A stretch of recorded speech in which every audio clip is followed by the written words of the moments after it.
Welcome to the second round of the Blitz tournament. Now we are playing very uncomfortable opponent to play against, especially for me, because he always starts with the first move b3. I respond with d5, he went bishop b2, knight f6, e3. I played bishop f5, knight f3, h6, g3, and e6. I want to set up something solid. Just want to have natural position. We both castled. He played d3. Now I progress with a5, getting space on the queen side. He responded with a4. Brought my bishop back to h7.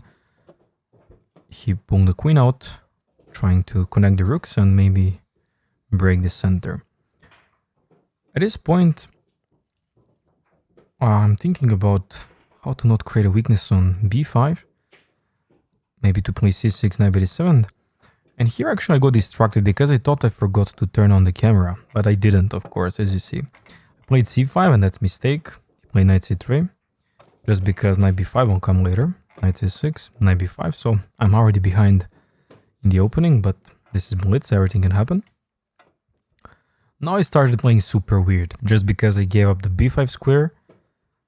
Got distracted a little bit. But who cares?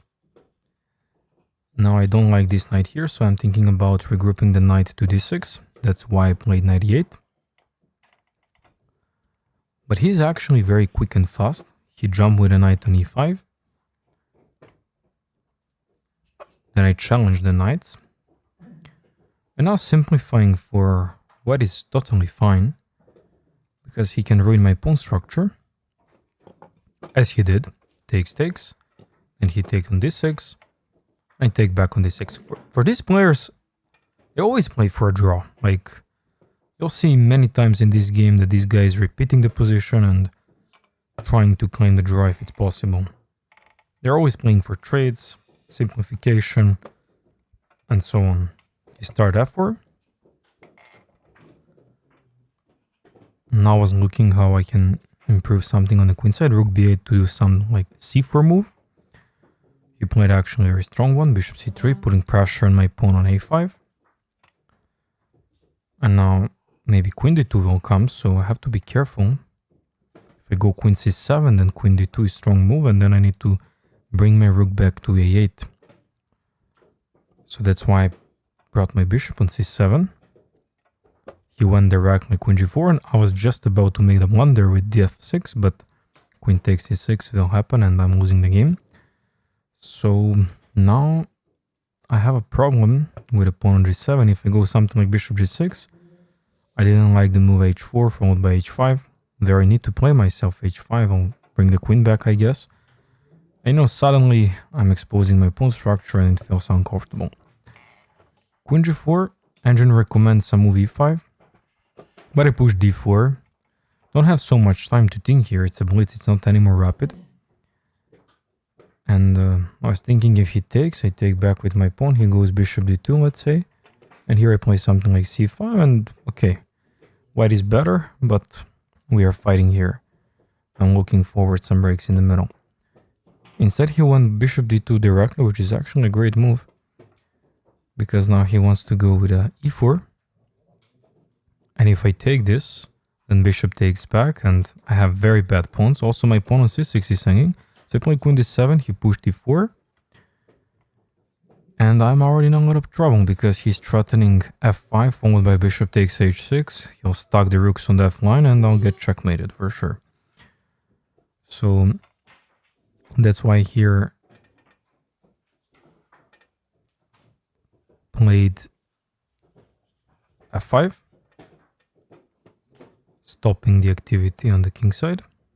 Of course, taking here would be beneficial for black because inline won't get open and the structure won't be that bad. He brought a queen back to e2. And now here I should take, but it looks ugly to me on the first glance. I played king h8. I'm expecting from him if he takes to reroute my bishop on d5. He played e5 and he locked down. Which is actually a great strategy because now the pawn on c6 will be lost. I played rook g8, looking forward for counterplay, followed by g5. If I have my pawn on b6, game is totally fine. But I do have a problem with a c6 pawn now. It's actually a very big problem. Queen f3. And now if I go rook b6, there is bishop takes a5 and I'm losing very important pawn. So on queen f3 I have to go for d5, offering the trade of queens. Of course, white should not accept the trade. That's why he played queen h5. He just brought a queen back to d7 and he repeated, you know. And if I go here queen d5, queen d7, he'll accept the draw. I'm also worse, so I want to play risky. I went g5, so I don't care about a c6 pawn. It's also double pawn, take. So, risk is a risk. Let's see what will happen. Took on f4, bishop takes f4. Now h5. Trying to go h4. He went king f2, which is a solid move. Stepping out of the pin. At this point, I'm getting in a very big time scramble problem. And couldn't find right way to coordinate my pieces. Also, I'm behind with space. Played rook g6. I guess my idea was to stack the rooks, but there's always some uncomfortable move. Bishop f3. He played rook d1. I played bishop to g8. And now, very strong move bishop f3, where seems like I'm losing the pawn. There is one little resource here, where we can him ask a question. Can he take actually that pawn? It's already uncomfortable. I don't have any bishop f7 and I'm 3 seconds. 5, so I played rook g7. The point is if he takes, I have rook h7, but that doesn't do much. He'll just bring the bishop back. If I take the pawn, there is rook h1. Counterplay. Surprisingly, he didn't take. He played rook g2. I played bishop f7, defend the pawn. And now very big time scramble. h4, played king g8. Played bishop to h6, rook h7, bishop g5, rook d7. Both of us are playing fast because he's playing on my time. I'm trying just to survive. The good thing about this position is it's not open, it's closed, so I have a lot of time for maneuvering. Now I'm looking forward to bring my king to the middle. King e2, king e7, king d2, king d7. Bishop g5, rook h8, bishop f6, rook g8. Now a lot of people are standing around me, as you see. Also blocking the camera. Rook bc8. There's literally nothing here to do. Only white can do something with breaks. You see how I'm showing people to move. King b2. Played rook b8, king a2, rook c8. Bishop f4, rook b8. So yeah, we are just moving our pieces. I don't want to draw because I feel he'll go greedy for something. Rook c8.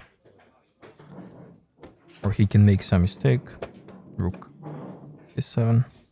Yeah, you can see I'm again looking at someone who is standing near camera.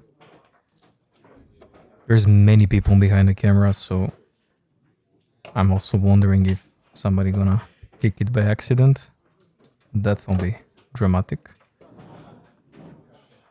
Literally, there is no plans for black here. I'm just waiting for his breaks, if he's gonna commit it.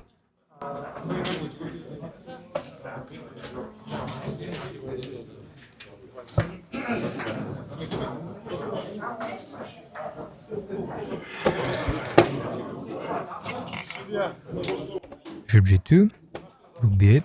Again, someone in front of the camera. We are moving around, bar is going up and down, but both of us are not aware why evaluation bar is going up and down. Rook b8. There must be something, but who cares about that? Now it's all about surviving and creating some tricks for later if the position gets open. Rook b8, rook e2, bishop d2. Yeah, he's playing just too fast now. Bishop 7, bishop e1. Try to target something. He defends it properly. Now from this point I can let you enjoy this position.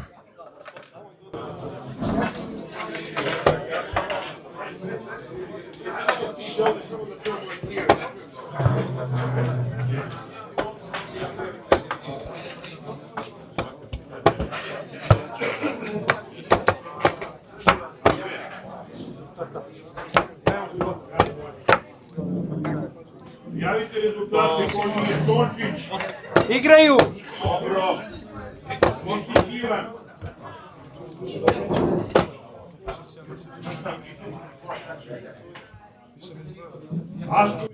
Now I equalized.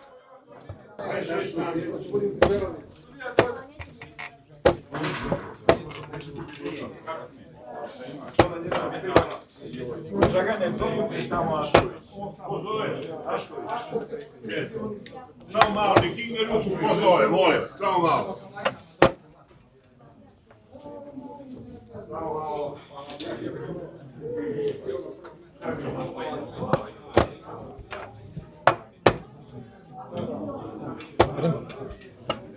He's asking for a draw.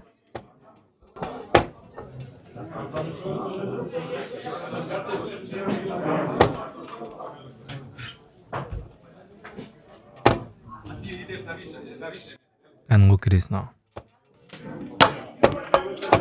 Boom. I've won their checkmate. Fantastic picture.